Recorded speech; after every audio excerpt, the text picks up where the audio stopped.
This is Phantom Electric Ghost, and we're live on the air with Rex Sweeney, Yes, and we're sir. talking to you today about making movies while paying the rent.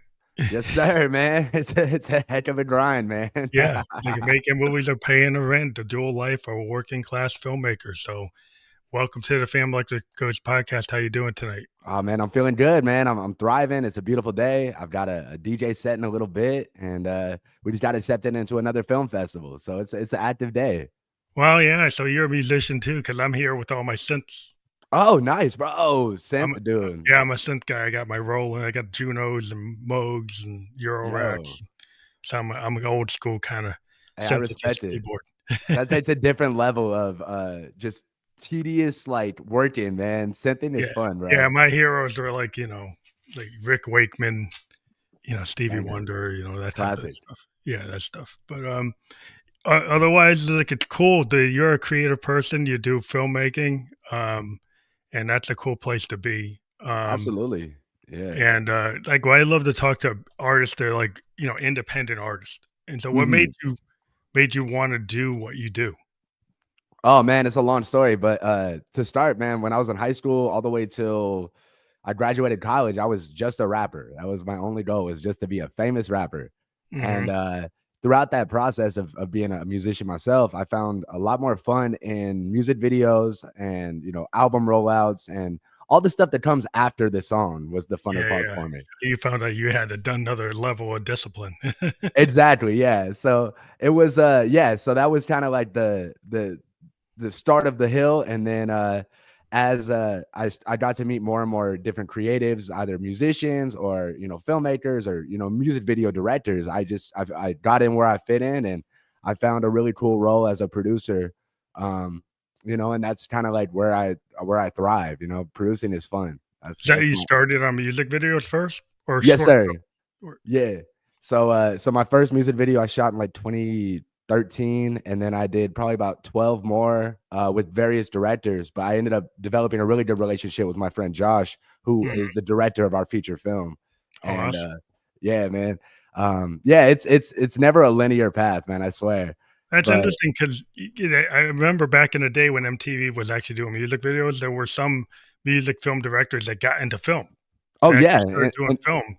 It and was like vice this versa. Yeah. yeah, we're going back and forth. Like, there were the Ray and Duran videos are doing my age was they were really interesting because they were like these little films. Oh yeah.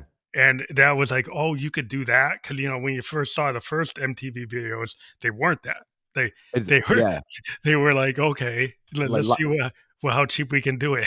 yeah, live performance. Let's put you guys all in one room. We're gonna have two angles and we're done. Yeah, that's it. The early videos, yeah, like, who killed the videos killed the, radio star video. Mhm, yeah. Oh, iconic, bro. Come on. But yeah, then the Duran Duran video, these, like, go to another country and film this, like, little movie. Mhm. And Yeah. it's just so yeah, the discipline, like, did you think that music videos kinda set you up to be able to thinking about film, or you just like, "Oh, I wanna move toward film?" No, that definitely set it up. So, like, my first music video that I worked with a director that I wasn't really, like, friends with, I had a whole vision, a whole plan, and I got the video back, and it was not what I wanted, man, and I realized that you gotta find a way to communicate what you want in the pre-production before you even get to set, because if Mhm, you're making it up on the fly or you're like, "Oh, yeah, I got you," and they don't know, mm. then you're gonna end up with a product you're not really proud of. Yeah, so you have to have that vision, like, you kinda, like do you have to, like, storyboard it, or you just have to Yeah. know what you want? A little bit of both. So depending on who you're working with, it may come down to being, shot for shot, storyboarded, full treatment.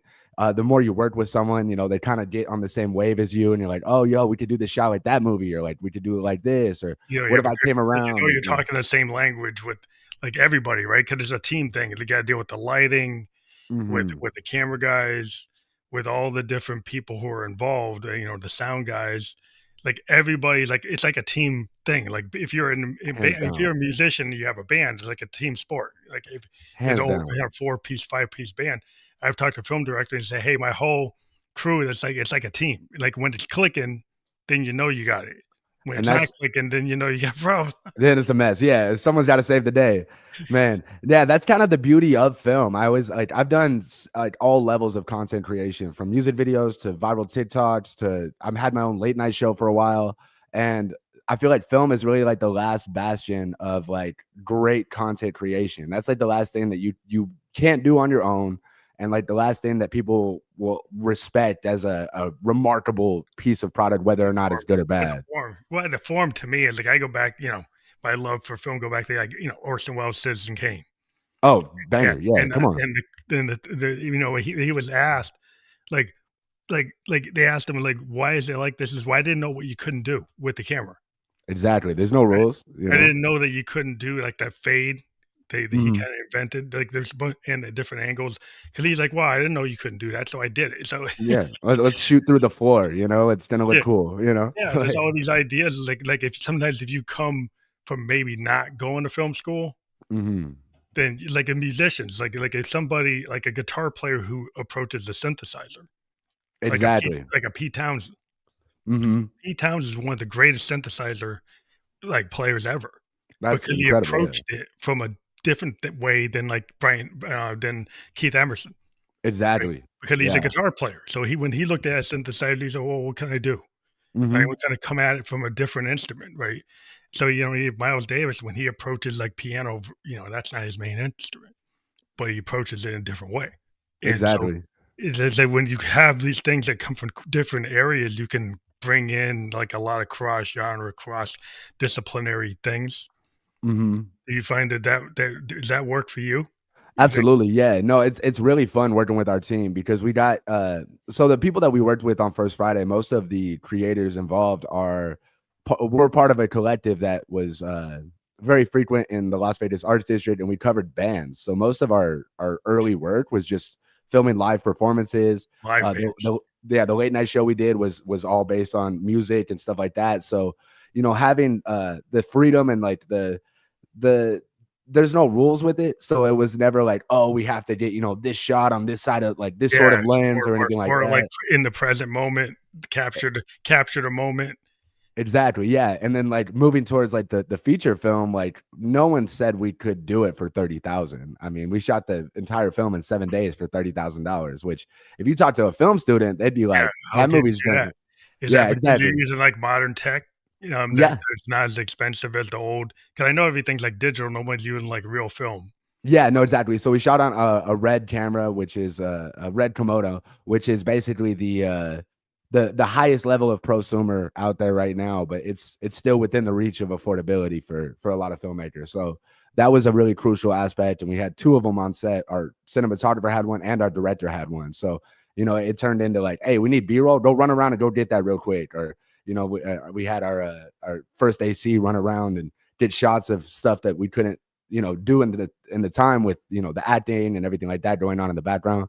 So Mhm. yeah, no, it was very much as run and gun as it could be, and the permitting and stuff like that was a whole different beast. Right, And that's the whole thing. It's like, is there like, when you work on film, are you producer, director? Because I know I'm the producer does, like, a lot of that, getting the permits, getting the managing, the money, the budget, all the other things, and a director might be more, you know, "How do I make that script happen?" what's going to go on screen. Yeah, so I served as an executive producer on our feature film, and Mhm. so I was basically I was batting cleanup, man. There was only 15, 20 of us on set on most days as far as crew members. Sometimes we had 120 extras on set, and I did everything from run to grab the coffee to save the actor's day to coordinate the extras in the background to Yeah, so it's you like name it. it's a managing, like, they just gotta make it happen. You know what I mean? Exactly. Yeah. Like a Yeah. startup. I'm an IT guy in my day job, Oh, and nice. in a startup, you kinda wear different hats. One day you're an architect, one day you're an analyst, one day That's you're a programmer, one day you're a manager. That's exactly what it felt like. I mean, our cinematographer, filled in some producer roles as well. Our director did some producer work, and then we had a fourth producer named Allison, and she helped out a ton too. So like, there was not a moment where we said like, "Oh, we can't do this." It's like, "Hey, figure this out. Someone's got to Yeah, figure this step out. up. Hey, Yeah, go yeah, handle you have this." that kinda Yeah, startup entrepreneurial attitude. It's like, "Well, that's not," exactly. if you get the 9 to 5 job, it's like, "Well, that's not my job." Yeah, It's like, when exactly. you're in the creative space, you tend not to get, like, artists. talking like that. Yeah, Artists is like whatever's gonna make this thing happen, it's got to go. we're gonna do it to make it happen, right? Exactly. Yeah. Like for example, one of our locations that we had for our big climax sequence backed out in like the last week and a half. And Oh, so, luckily I had met and worked with a different venue owner prior, and I was like, let's just go ask, let's go see. My director gave him the spiel, and the guy gave us a great deal. But that being said, it was about a fourth of the size of the venue that we had originally that planned. you wanted to use. Yeah. So yeah, so it became a creative game with my director and my cinematographer figuring out like, hey, we can't shoot it like this. We got to You redesign have the to read whole sequence. do the whole sequences. Yeah, that's kinda like off the cuff things, like when you're making decisions in the creative Mhm. like, it's very much so to me like songwriting or 100%. like I've talked to authors, and they do world building, Oh you know? yeah. Like a fantasy author that's doing like something like a Tolkien type of idea Oh or yeah. a science fiction kind of version of that, right? They Absolutely. build that whole world, and they got like, "Whoa." And they can be really and then suddenly they might have this idea, and they spend all this time building a world, and it's like, "Well, you know what? This thing I got now actually is better than the world I just built here, and I'm gonna make some adjustments on the fly."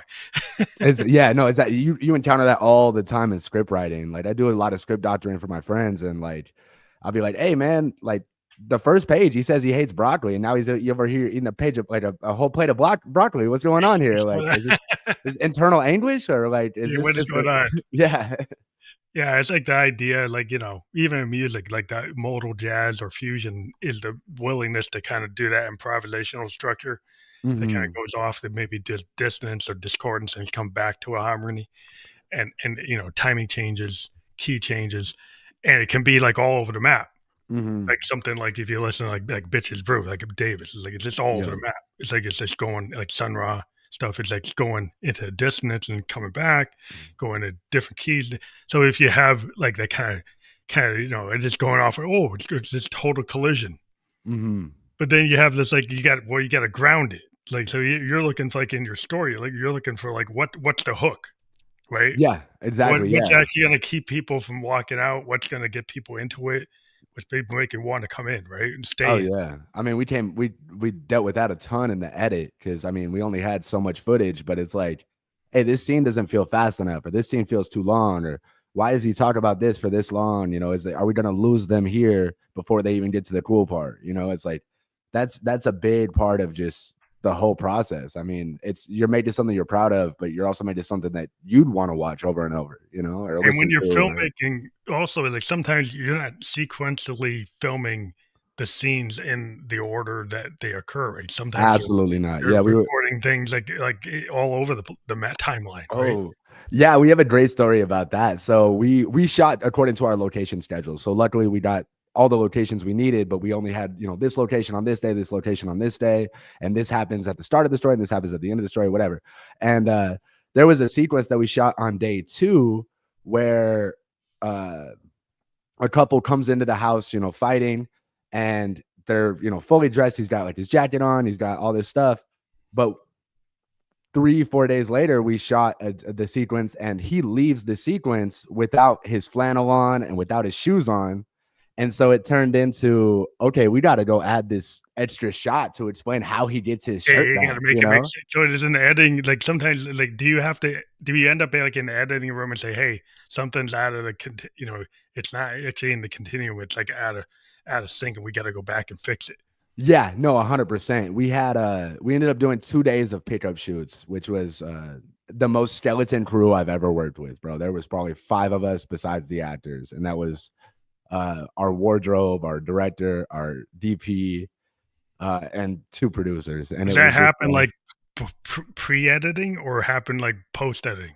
Like, it was that was we had started the edit process. We had watched the whole thing over and over, but we hadn't, started making cuts, and there was no way to not explain this. It would have just been like the yeah, biggest like see. annoying thing. So luckily we had the actors. We didn't even have a script for it. They just improved the Mhm. sequence, and you'll see in the film Vanessa throws Trey his shirt and his shoes outside of the car as they're walking towards the location that we shot on day 2. And yeah, it was wild, man. It was a very cool creative process as far as like explaining things. We also did a lot of patchwork in the sound design process. So we spent about 6 months doing sound design and ADR. And there were some things where it's like, okay, why did she walk out of frame here? And then it's like, oh, maybe she's turning on a record, so let's have the needle drop go there. And then, Yeah, there's a you lot know, of work on audio, like, with your sound, like, because the film sound is so important. oh, Um, absolutely, that from was the effects of, like, making the scene work for the, like, the yeah, footsteps and all the things, when people are drinking wa I mean, all the additional sound work that gets done. Because I actually had yeah. a sound guy on one time, and he was just talking about how much work goes into Oh, it's like making remaking the entire film yeah, almost. I mean, it's absurd, like, how much effort goes into it. Like, I mean, we were on set, we shot in downtown Arts District, Las Vegas, and, man, there is a ton of helicopter tours going overhead. oh, so So, I had to pull that out, huh? Or not we even have that there. pulled for sound, it turned into a lot of, hurry up and wait, and then it turned into, we gotta, fix it in the edit or, at some point, we ended up just adding some helicopters back in They because it actually was say, "Well, just use it as part of the story." yeah, exactly, Instead yeah, of trying to get rid of it, like, work it in. yeah, and, like, some of them are even artificial. We're like, "Man, it just doesn't feel the way it did on the day." It's like, "Yeah, let's throw a little Just add in helicopter." more. Yeah, Yeah, that's interesting because, like, the sound people and then, the different edits you can do, and then, like, a lot of the technical edits, like, how yeah, I mean, how much, in terms of effects, like, special effects, depending on it's not Star Wars effects, but, like, yeah. how much effect processing do you do on a movie like yours? We had a handful of visual effects. We had a couple things that we had to change as far as, like, signage, that Mhm. had to be altered, and then we had, there is one gunshot that gets a little bloody.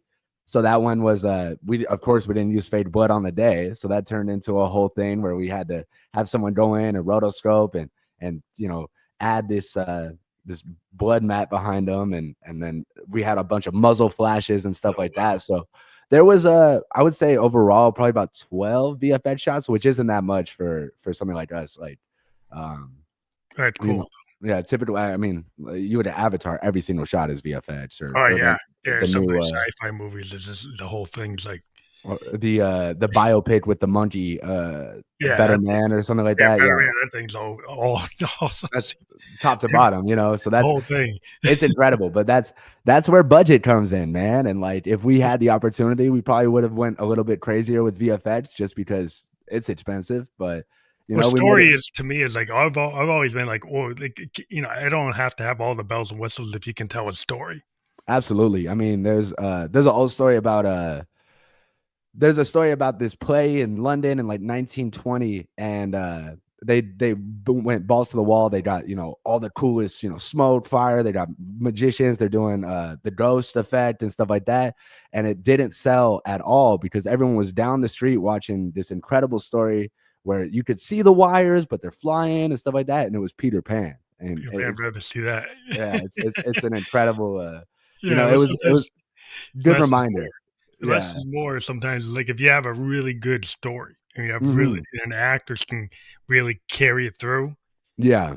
Major. So in Yeah. terms of, like, getting the feel of, like, what understanding the script, understanding the motivation, how much are you involved with, like, making sure it's, like, it matches the script, Oh, scripts.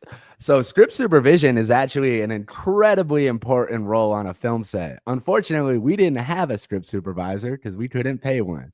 But we had actors that really knew the story. I was on set. I knew the story really well, and my director is very story driven. My so you guys took care of it like that. We did it. Yeah, we did it almost as like a village. But yeah, looking back on it, like that the shot I was talking about where she ended up throwing his shirt at him, we could have avoided that whole pickup day if we would have just had a script to be like, hey, he's leaving the scene without a shirt on. So, Yeah, you yeah. know, but yeah, no, I will never, ever, ever do another film without a scripty. Yeah. So, like, the YouTube we have there, is this like a preview of it? That is our feature. Yeah, our trailer for our feature. So that's about a minute and a half, and you got kind of get a little element of the story. Just to break down the film, it's a coming of age, kind of like brother sister slice of life story. Brother and sister hang out in the arts district all the time. The sister has a podcast. The brother prints T-shirts, and they hang out with their group of friends. There's 5 of them, and the way that these two brother and sister fund their ventures is when from their high school friend. He is a shady character, a drug dealer of sorts, and he goes by Two Sacks, and they owe him some money. And what it comes down to is the only way to pay him back is by using 3D printed guns, which they have recently discovered exist. So it's a fun story. It's it's got a little bit of everything. It feels like a very much like an indie movie. But it's a fun watch, man. It's a great Friday night movie. It's fun. Who, It's amazing. It's who, called First Friday. well, who inspired you to want to make the, as a, well, who are your inspirations as like as a filmmaker? Are there other independent film producers that you were like looked up to that Yeah, kind I of gave you mean, the idea? it's crazy. The more I've worked within this field, the more I've like found new role models. There's this incredible producer named Sienna Oberman, and she has taken so many projects from $0 budgets, found the right funders, and gotten them into festivals and stuff like that. She's incredible. Obviously, Sean Baker is a great new inspiration for every indie filmmaker. Mhm. His Anora film just won, Best Yeah, Picture and yeah. stuff like that. So there's and then like obviously like I really like watching the dynamics of the underdog. So like me and my director, we always feel like Kevin Smith and his producer, his name's Mhm. escaping me right now, but Kevin Smith shot Clerks for no money, and they did it Yeah, in one that's a location. real And big, like, return to indie film. I remember that film that everybody was like, it, I remember when Quentin was doing it when he was like, the yeah, when he was before he it, blew up. But the oh yeah, idea, like, independent films, like, yeah, I've always been into that kind of place because I've always supported independent musicians. They're on, like, the small yeah, labels. It's the same argument, vibe yeah, same vibe. It's like I like indie wherever it is, like indie video games, indie absolutely, filmmakers, indie musicians, indie artists, like yeah. because like what's in the mainstream is cool, but I always found like indie they do things that may be atypical or Yeah, something atypical that or yeah, yeah, it's a story that I want to actually get into. That it's like not the same story I see all the time. yeah, I mean, like, as much of a big budget would be incredible, I also feel like my director made the right call by not looking for the, $200,000 that we could have used Mm, um, to maintain story integrity, to maintain the story that we wanted to tell. Because this movie is really based on our experiences, like working at that collective, covering those bands, hanging out in the arts district, and we got the chance to tell the story that we were familiar with. So that was a really yeah, well, it makes it a like blessing. you're like honest and vulnerable and like not a cookie cutter thing. Yeah, That exactly. coming from Exactly. your experience where that ends up having like a flavor And like that there's literal conversations in the film where, people are breaking down. She goes, I don't even want to make t-shirts no more. And he's like, well, I made more money off your t-shirts than the podcast. And that's a literal conversation we had at the collective back in the day. So well, it was that's the something the artists know about. They make more money with the shirt. You see, yeah, exactly. you make more money with the shirt than the music. Yeah. Oh yeah, you sell the merch, man. The merch is the thing, is that now people want to get your merch. Now Yeah, exactly. musicians like you get a contract, and now they want you guys want a percentage of my merch, and you guys don't pay me. Yeah. No, that's Now you want the money. They think this is my thing. It's not yours. exactly. Yeah. It's exactly. But so in terms of distribution for this film, where is it living? That is a monster we are figuring out, man. So right now we're in the film festival circuit. So basically the goal of that is to, develop a little more allure with the film community, because like we're very much outsiders. So Mhm. developing some more gravitas with the film community, and then hopefully securing distribution to a larger network. I mean, there is opportunities to self-distribute through like Tubi and Amazon and stuff like that, but we really think that this movie is worth a lot more than that. And I think that with the right audience, it could become like a bit of a cult classic, at least here in Las Vegas. And yeah, man. So the goal is to get into one major film festival. Luckily, we've been accepted to over 10 right now, and Awesome. So we have a you're on the tour. You're gonna be on like in the next couple of months. You're just gonna be going to festivals. That's the goal, yeah. So the ones that we are in right now are a lot of them are in Europe. So Europe's festival season starts a lot earlier. So we haven't had the chance to go visit right now, but we did manage to secure a award for East Village in New York, Oh, which that's was cool. really cool. And then we also just won one for the Rap Film Festival. We got Best Picture for that one, which was really cool, man. Very unexpected, and that one's based in London. So Do you yeah, think when you go overseas, does that give you opportunity to get picked up by like, foreign distributors, or is it all yeah. just I mean, the goal is to go worldwide with this. So it's like mhm, just depending on the right distributor. And like we're so we're very green with that world, you know. So just figuring out the right way and finding the right product. But the way we're looking at it is we made this movie for $30,000 and look how good it looks. See mhm. what we can do with 500,000. See what we can do Oh, with so you're even hoping that you can get, so you already have, like, pitches for your next film? absolutely, yeah. So we have a couple shorts that we've already produced one short film with our one of our lead actors who wrote it and directed it. And that's gonna be coming out and also doing the festival circuit. And then we have another one that we're making right now with a incredible team, man. It's called Raven's Room. And Oh, so that nice. one's gonna be coming up soon. Very stylistic, very, very fun. So yeah, we're kind of just hitting the beats of like just building that resume, making sure that people see us as actual filmmakers and not just some You're putting kids that stuff make. in the can, 'cause like any artist, it's like sometimes you gotta get enough, like with a musician, you gotta have enough songs to do the tour. Yeah, it's always about what's next, you know, Yeah, honestly. if you got a tour, like, you usually have to have, like, maybe 2 albums worth of stuff. Yeah. You just have 1, then you're doing a bunch of covers with your songs, but it's like you can actually have a bunch of stuff in the can. And we, musicians, we usually have a lot in the can. Yeah. No, absolutely. It's like there's tons of stuff that didn't hit the album I could play live, I can get away with it because it's like Yeah, exactly. Yeah, you it's not on the album. as a musician, it's always fun. But we also have scripts that we're ready to punch and you know, I've got a 6 episode series that I've got brewing that's like my pet project. And my director has an incredible feature coming up that if we can secure the rights for it, that one's going to need a budget. But if we could secure the funding for those rights for that project, it's going to be incredible, man. Like a film or just like a streaming project? That would be a full film. That'd be a Full full film. feature. So that'd be like our next major feature that we So got. your focus is more on film than doing, like, these streaming kinda episodic things? Overall, yeah. I mean, me personally, I'm ready to produce whatever, bro. You present me with something cool, I'll help you put it together and let's make a hit.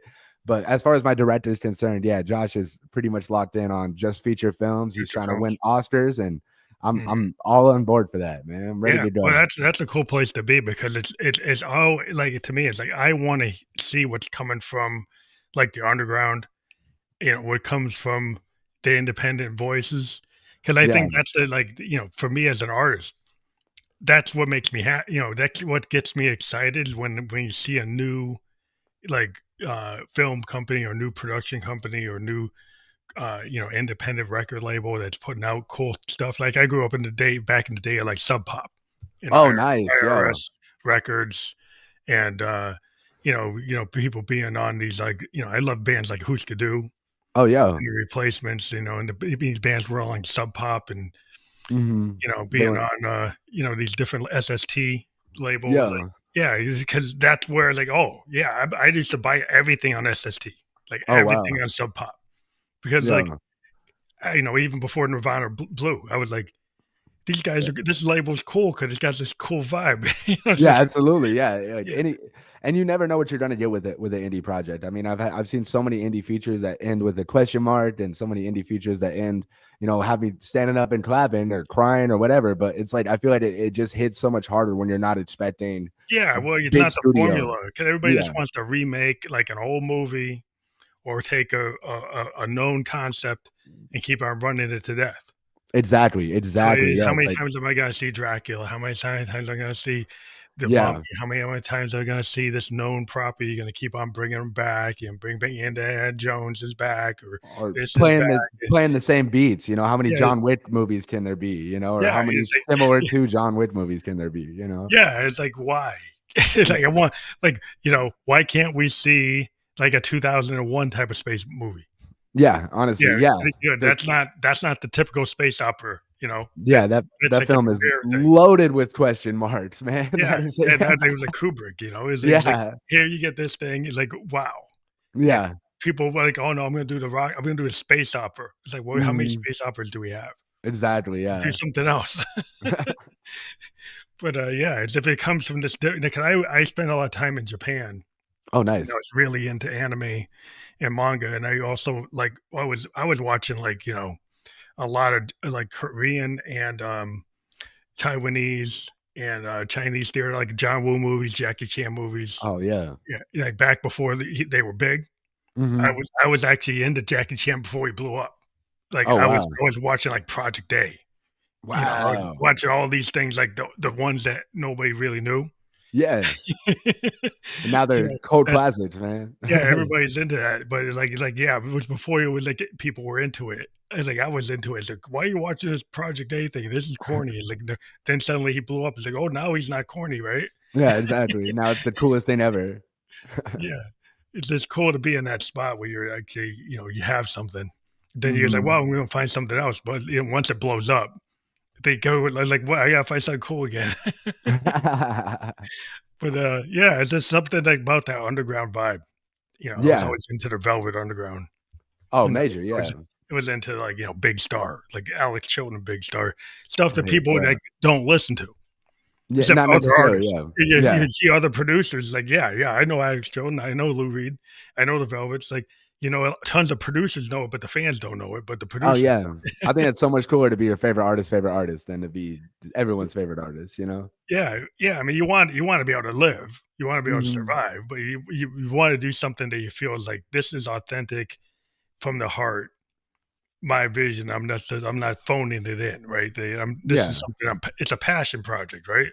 Yeah, and that's the way I'm approaching almost everything these days is, like, if you don't have passion for it, don't push it, make something better, make something different, you know? So, so part of the narrative we were talking about is like, how do you actually be a working class like movie maker and pay the rent? Because everybody knows like the starving artist thing, like a Mhm. musician living in the back of the Econoline van, and having to have the merch in the truck, and you're being your own sound man, and you're going from you just keep it even, but you're out there doing it because you're not but Oh, like yeah. So sometimes you gotta have the day job.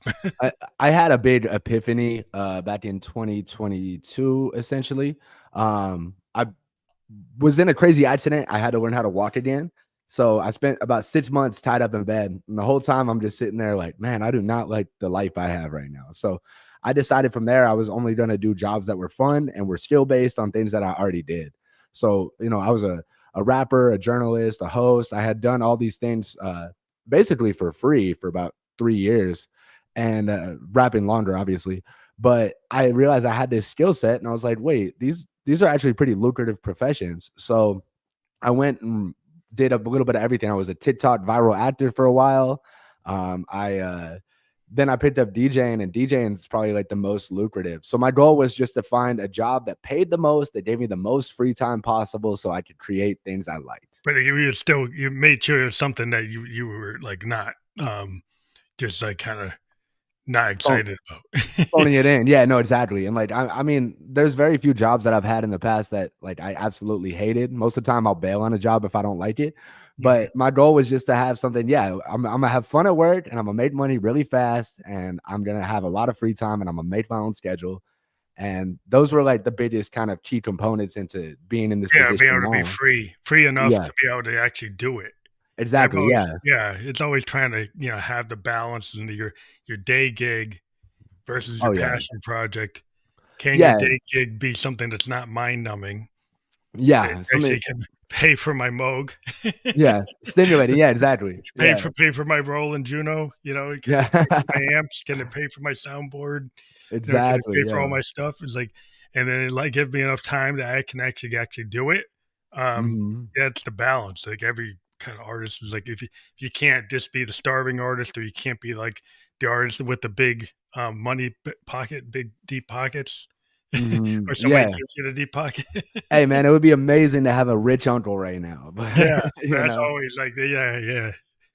that's, yeah, but we don't, and we, luckily, like, my director, like, Josh Ojeda really, like, he's driven this whole, ship to this point. I've just kinda kept the sails open. Mhm. But, yeah, man, like, he saved up for 2 years working at like Whole Foods or something, bro. Like Yeah. just Well, making as much you gotta money as do that. possible. Yeah, that's the And thing. You put the time in on your day job to sacrifice for what you want, yeah, or exactly. you figure out, like, how am I gonna manage, or get somebody with the deep pockets, or get people to believe in you, you know? Yeah, And that's then that major that too. becomes the next phase, because I guess that's the phase you're getting into, where you're gonna maybe get people to start supporting projects, right?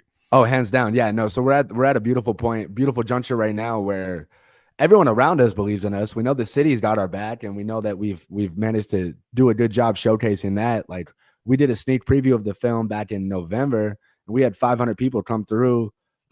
Just no ad spend or anything. We were really just Wow. promoting through socials, and everyone was just excited about the project. We've been working on it for about a year and a half at that point, and yeah, man, we know that the city is excited about it. We got luckily we got a local news anchor to appear in the film as well, so that gave us good exposure and Yeah, you just got learning us on the news. how to is because you're in Vegas, do you think you got more opportunities to have some kind of synergy like that? Do you Uh, have a way to connect to that yes, already, the entertainment kinda yes structure? and no. Yes and no. I think it doesn't come naturally, but we had done so much work with the community and working with different bands and artists and musicians and stuff like that with the collective that we worked at that our it was almost like a natural evolution where it's like, oh, those kids that, used to make sick videos are making movies now. That Oh, makes so you're sense. able to take advantage of that collective connection, like that Mhm, community, absolutely. and Yeah. kinda be able to pivot a little bit?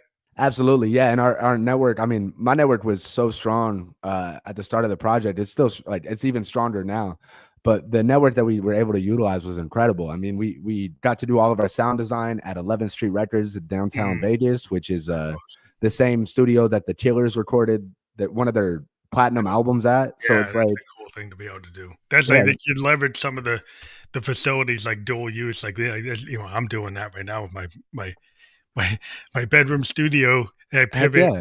from doing my records to doing the podcast. Yeah, what's the difference? Same you still need microphones, you You still need need, my the mixer, software.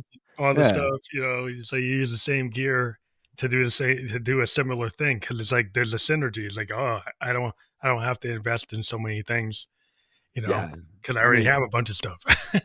and it's very much DIY, but at the same time, it's like, hey, it's getting better every day, you Oh, know? yeah, the tech is so much better, because I mean, when I started podcasting in 2020, I didn't have the tools we have today, you know? Oh yeah, no, it's absurd. I mean, the SM7B just being this accessible is crazy, man. Like this is Yeah, a beautiful microphone. Like, yeah, I mean, I like my 512 thing here, but I respect it. I respect it. yeah, everybody got the thing, but it's like, yeah, the access, and then, being a musician, we kinda know our way around a mixer board, Oh or we yeah, no, know about that's certain things, so that's we another side hustle I'll pick up every now and then as well. I'll do some audio engineering for, yeah. medical conferences or stuff for UNLV or whatever, just because it pays, I'll take the Yeah, money. it pays to be able to do that, I've Yeah. been out, yeah, if you can when you can leverage, like, in this podcast space, people, I run into tons of filmmakers. I run into directors. I run into authors. I run into art, and then you get people say, "Hey, well, maybe I want somebody to do some background music for this, right?" And I'm a Mhm. synthesis, so I can create all kinds of atmospheric stuff if I want to. Oh, Uh, absolutely, yeah. so I mean sometimes you get these opportunities, like, because you're in this space, like you're in this community of podcasters, and then somebody sends you, like, I had a guy from the Tales from the Crypt from HBO, and he oh, no saw way. something, and I interviewed him. He was the guy that created the Crypt Keeper's voice, and actually Whoa, that's worked, sick. and he actually did the actual the script for the Crypt Keeper, and he actually did the voice. That's And so fun. but you Did he do the voice for you on the show? no, no. Oh, man. That would freak me out. Well, maybe, but yeah, I think he was the guy that came up with the script for it, but I'm kind of That's overstated. But he was the guy that actually came up with that idea, and in the direction. But yeah, and he worked no, with the puppeteers to kinda that's so fun. design it. But it was just like, you get these opportunities to meet, yeah, I'm a fan of EC Comics, and I Oh, was a fan yeah. of that show, and then somebody shows Yeah. up, and it's like, "Oh, I get to talk to somebody who's like a hero." Yeah, it's You know? awesome, man. Like, yeah, that was But a yeah, it's a Heck space of you a never know project. who you're gonna be in, you know, this is a very evolving space, and then suddenly you can talk to people, you don't have to go through their agent, you know? Mhm. Yeah. No, And so it's the barrier for entry is getting smaller and smaller, and I feel like the film industry is kind of following that same path. It's like they need indie now. They want a fully you packaged might find project. actors that they get drawn to you because of Mhm. what, because they might see something in your film, and then this actor will come to you, Yeah, right? exactly, yeah. And Have writers a whole come to you, package. right? The people come to you based on what you're putting out in the world, right? So then your tribe Exactly. actually finds you. Exactly, yeah, no, so that's yeah, we're putting our hat in the ring, man. We're really just wanna be seen as the right people we're seen as the people that we know that we are, you know? Mhm. And it's Yeah, like then that draw, you know, just 'cause, like, you know, if you keep something to yourself, nobody's gonna know about it. You put it out in the absolutely. world, and then suddenly people say, "Hey, I wanted to jump on that train." And Exactly, yeah. you never know. You get some actor says, "Hey, I'll help fund it." Yeah, they're like, you never know. Like somebody pops up and it's like, "Yeah, I like what you're doing," and they want to do something that's like a not on the beaten path. You know, you go indie is how you do that. Yeah, yeah, just make it, bro. Yeah, at the end of the day, you just gotta make stuff, man.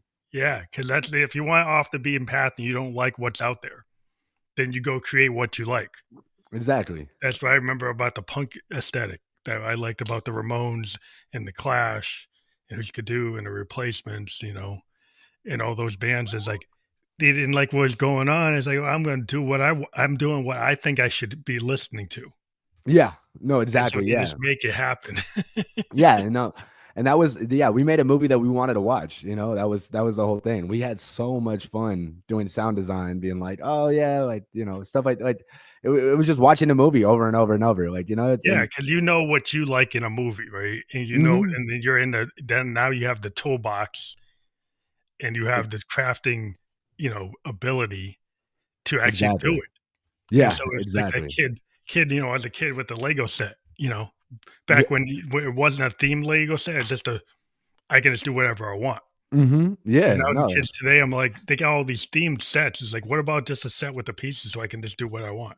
yeah, honestly, that's probably why I stopped playing with Legos, man. Yeah, because they started creating these theme sets, like, with the only thing I'm gonna do is an airport.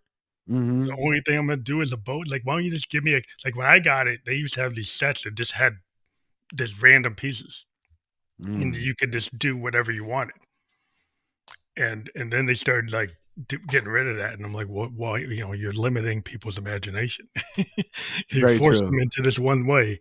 And I think that's what we see a lot today. People trying to, pigeonhole people into this one thing, and I like about the independence Yeah. artists is that you guys are kind of going against that. Yeah, we do whatever we want, man. Like that's why I constantly preach that to everyone. It's like, bro, like there's no reason like, hey, you're a rapper, go learn to DJ. It's gonna pay some bills. Yeah, Like, well, that's you I mean, know? that's kinda like the rapping and DJ. I mean, that's like being a DJ is how you get to be a good rapper because you know how to find a good groove. Oh Like, yeah, no. if you It's know how to find the grooves, then you can take those grooves and stack them together, be like a De La Soul. oh yeah. Yeah, and then you come up with something, be like the Bomb Squad, you come up with something because like, you know how to find the beat. Yeah. And I mean, it's remarkable now with the new STEM technology. Are you Yeah, familiar with like the way you yeah, could just yeah, I know pull how you everything? can use like an Akai MPC, Yeah. you can pull the stems out. Oh yeah, so my controller right now, like Serato has it built in naturally, so it's really cool being like a former rapper because I know exactly where that vocal is supposed to drop in on this beat, even though it wasn't designed for that, Yeah, So yeah, yeah, it's being very able to fun. do that. I Yeah, mean, I tend to use my Moog and create my own stuff, but I yeah. mean, Why not? I have like an Akai Force, and Oh, stage, I yeah. use it, but I kind of like I end up CVing it to a Moog, and then I actually create like beats using the Moog coming through Oh it. wow, dude, that's awesome. Yeah, well, I got a Moog grandmother into an Akai Force, and then I have like a Roland JD-08 going into my Akai Force, and then I use like some of the the drum plugins that you can get off Hmm. that, and then use that to create drum beats, but then actually use like the Kai as my center, kind of like my DAW, Okay, to yo. actually bring in, Moog and Roland sounds into So you're my routing everything into the Akai? yeah, and then That's I sick. use the sequencer to kind of build patterns and build songs. It actually has a That's songs sick. level sequencer on a force that actually can build songs. That's fun, man. That's cool. That's an easy way to spend 12 hours and not Yeah, realize yeah, it, because you you can know? build stuff, and then I actually bring it into a mixer, like a standalone mixer, and then record it. So then sometimes if I see a limitation of what it's letting me do on the Kai, then I'll just multi-track it into a multi-track, recorder, Oh, and then nice. then manually play parts in certain sections. So then it That's becomes, dope. less controlled and more sounds more like a live band. Because 'cause I'm a one-person band. Oh, So yeah. I go and I track everything, and then I make my stuff is, not DJ, but it's kinda like experimental, like rock and jazz and punk. It's where DJing is going to evolve to eventually, it's some Yeah, I say, saw a you guy know? doing something like that. There was something on TikTok showing this guy using Moogs in a DJ set, Mhm. and Yeah, they're no, using controllers with Moogs to kinda do randomized stuff. oh, yeah. I mean, like, there's guys like, mainstream artists like Fred again, who's starting to use a beat pad on everything. He's got keyboard with him, and it's constant, man. It's Kinda a going back to old school. The old yeah, school electronic musicians, that's what they used to do with the big Moogs like Emerson, Lake and Palmer. They were just doing all this stuff on these Moogs that were these big stacks and using sequencers to create this randomized, like, stuff, you know? yeah, absolutely. I mean, it just makes it so much cooler. If you go look at, like, Yellow Magic Orchestra, those Mhm, guys were doing nothing but like, the Japanese group, they're kinda like, Yes, and they had nothing but these big Moog racks and mhm. Prophet 5s and DX7s and drum machines, and they would just put together, and it sounds like Nintendo music. Oh, really? Yeah, Yo, that's they're a famous, like, progressive band, but they actually ended up working with Sega, oh, and back wow. in the day on the early gaming systems, like the 8-bit and 16-bit systems, actually have songs that they help orchestrate. That's It incredible. actually was like, their sound is embedded in a lot of Nintendo and Sega games, Oh, I believe it, 8-bit and yeah. 16-bit games, but they were like a synth progressive band. That That's the so video fun. game industry kinda took their sound, and people say, "Well, it's video game music." Well, it's kinda like Yellow Magic Orchestra music that got turned into video games. Yeah. But I digress. I like music history, but No, I love that, man. It's so cool, bro. but it's interesting, like, you guys like, I'm really excited about people who are independent artists, and like you said, you're on the film, circuit for the festivals, and you're Yes, gonna be sir. going all internationally, and so, like, are you gonna be going to Europe soon? Nothing is no flights are booked yet. We're waiting for a bigger festival to accept us. Right now, a lot of the festivals that we're getting into are about 300 to 500 people Mm, festivals, and there's some bigger ones out there. Obviously, like the mainstream ones, like Sundance, TIFF, mhm. Tribeca. Those are like our big white whales Big that we're ones. really chasing, You're chasing and those. those are the ones that we're really trying to travel to. But there are a few smaller festivals in like New Mexico, Arizona, like nearby states that I think that we'll be able to make it to. Yeah, you Um, can get there, you can drive there, you can get to fly there, you can get there. Exactly, yeah, and, like, even the I mean, if we do get the opportunity to go to Europe, it would be for a major festival like Rain Dance that we've submitted to, Mhm. and, there's a handful that we're keeping an eye on, we're very, very conscious of where they're gonna go, Yeah, and we are extremely confident that the film will, hit one of those major festivals and be received pretty well. It's incredible how good it looks, bro, for how cheap it yeah, was, but that's amazing with the tech. It's kinda like Mhm. with the audio today, how good you can be Oh, without having yeah. to go to Abbey Road Exactly, yeah. or Olympic Studios I or mean, Electric Ladyland Studio. yeah, man, I gotta give a big shout out to our sound engineer, Dean Gray. He worked with us for about 6 months on this project, way longer than we initially said it would take, but, we wanted it to be perfect. And, his band just got signed to Cantora Records, which is Oh, yeah. a label out the on the East Coast. Their band's called Murder Mart, and they're phenomenal. Alright.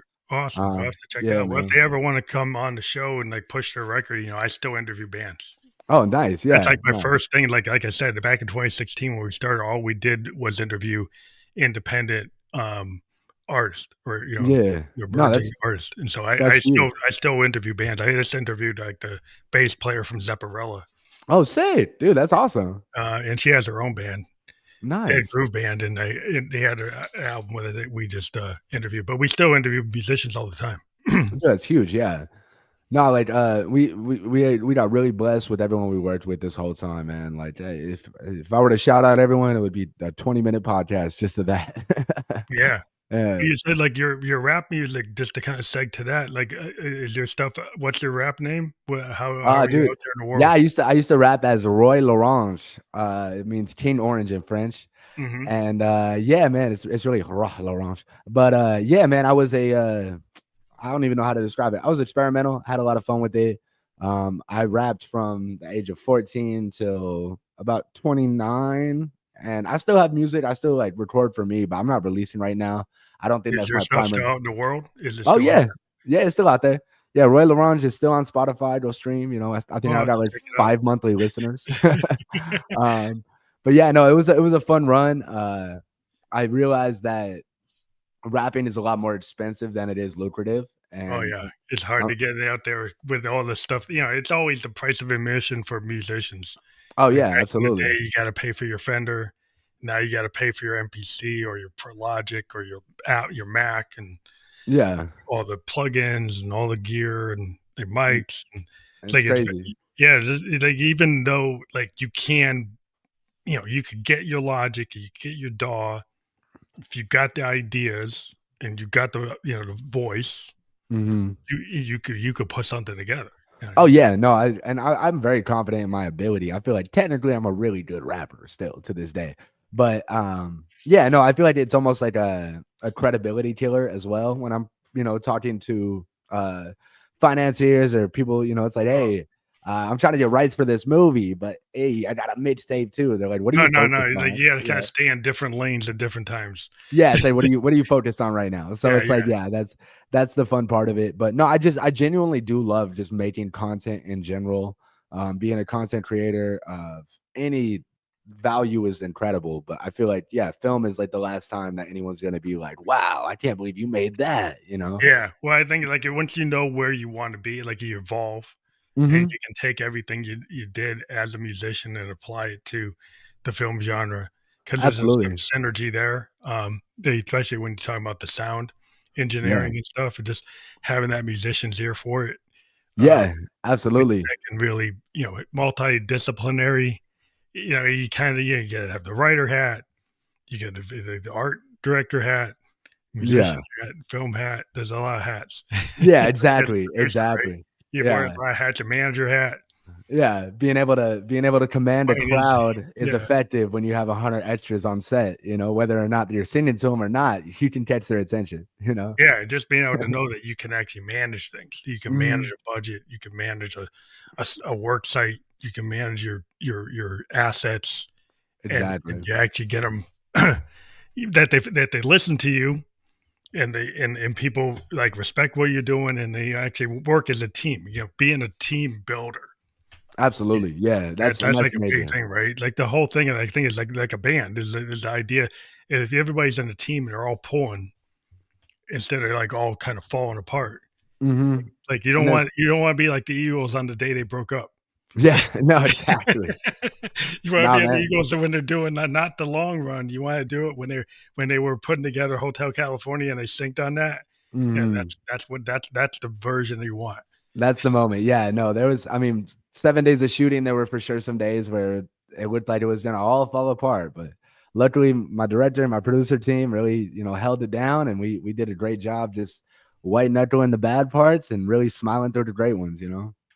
Well, I wanna thank you because I do have another podcast at, like, 8, so I wanna thank you for being on the show today. We talking about the movie First Friday. We got the Yes, preview sir. there on the YouTube channel. That's a little too long to state, but it's gonna be fully clickable. That link Absolutely. within the description, we are just been live on Facebook, LinkedIn, and YouTube. We will Hey, be on all the other podcast platforms like Spotify video podcast, Apple, iHeartRadio, Amazon. By tomorrow, we're gonna have a landing page out there, and we'll absolutely. do some clips Sweet, man, yeah. on Look YouTube Shorts and tight. TikTok and Instagram. So yeah, just Absolutely, check yeah. Hey, go watch First Friday movie, one of the best movies in the world. Come hang out with me at Davidoff Cigar Lounge if you want to hear a DJ. Shout out to Joshua Hayda, Andrew Quad, Allison Matty Rowe, Candace Joy, Trey Rojo, Fred Wilson, Bella Hugh, Marco 4D, all my actors, Norby, everyone that killed it, man. I'm very proud of us, man. Shout out you. Thank you for having us so much, bro. Yeah, we're just kids with the dream from Vegas, man. Keep supporting it. Yeah, keep on going. Yes, sir, man. Thank you. Yeah, thank you. Come back with your next film. Oh, yeah, man. We got a short coming out soon, bro. I'll hit you up. Okay, thank you. All right, brother. Thank you, man.